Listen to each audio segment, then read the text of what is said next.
Welcome back to America Decides. Thanks so much for staying with us here in Milwaukee. Fiserv Forum is the place for night 3 of the Republican National Convention. Want to update you on some important news.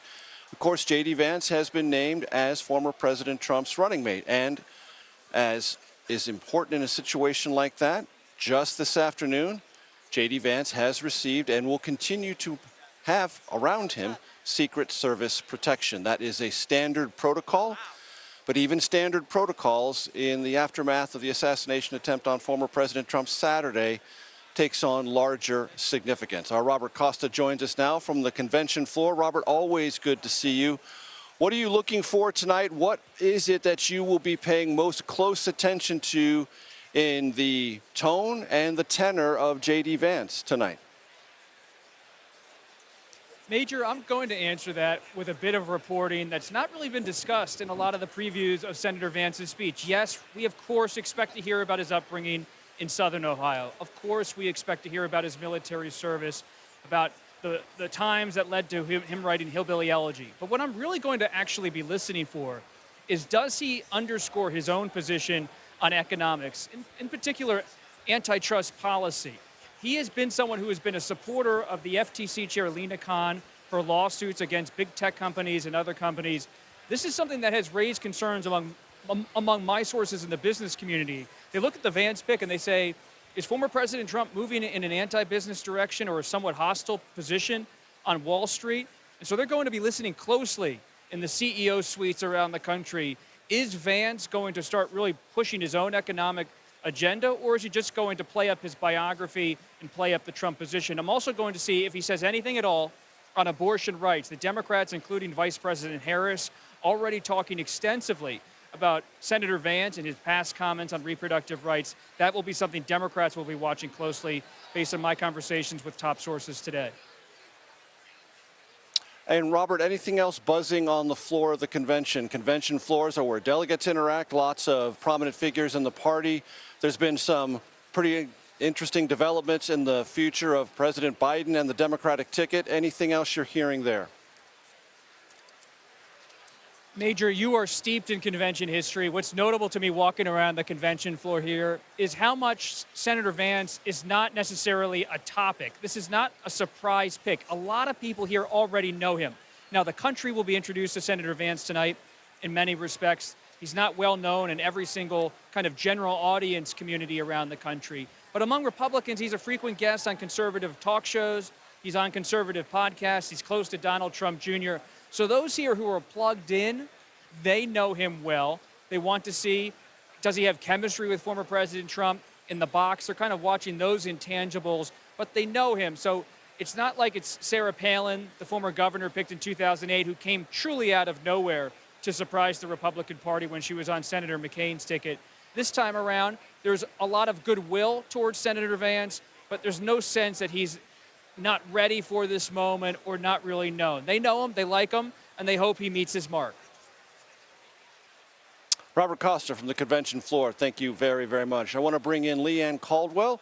She is the co-author of the Washington Post Daily Brief and an anchor for Washington Post Live. Leigh, always good to see you. So, the conversation I keep picking up here, and it's had built through Monday, Tuesday, and today, is Republicans have this sense of, I won't say limitless expectations, but rising expectations about their prospects in November. Is that something you're hearing as well? Absolutely, Major. It is amazing how palpable the excitement and the energy here is in Milwaukee, especially inside the arena on that convention floor, talking to not only delegates, but also elected officials up and down the ballot, people who are running for House or Senate seats as well. And they think that they're in an extremely good position for a couple reasons. They think that they were in a good position before the presidential debate and President Biden's debate performance nearly 3 weeks ago. But since then, they say they feel it's gone almost better for them. And then, of course, the attempted assassination of the former president over the past weekend. They think that that is going to appeal to voters, bring out a sympathy vote. I was speaking with the House Speaker, Mike Johnson, yesterday, and he told me that it seems that there has absolutely been a shift, that he's feeling it around the country. He's feeling it in districts, especially in those districts that Democrats and states that Democrats need to win, not only for President Biden or for Donald Trump to win, but also for the House to maintain their House majority, the Republicans to maintain their majority, and also to pick up the Senate as well, Major. And Leanne, I agree. Everything you've heard is what I've heard. And yet today I interviewed Brian Kemp, Republican governor from Georgia, who said, yeah, I remember all that talk in 2022 also.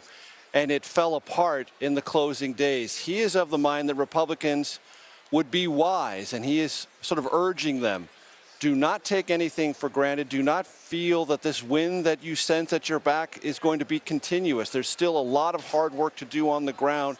He may be a kind of lonely voice in all this sort of momentary euphoria, but I took that on board as a Republican who's saying, hey, gang, don't measure the curtains before Election Day.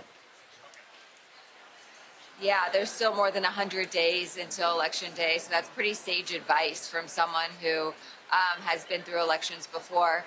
And remember, the former president, he has won once. Donald Trump won in 2016. He lost in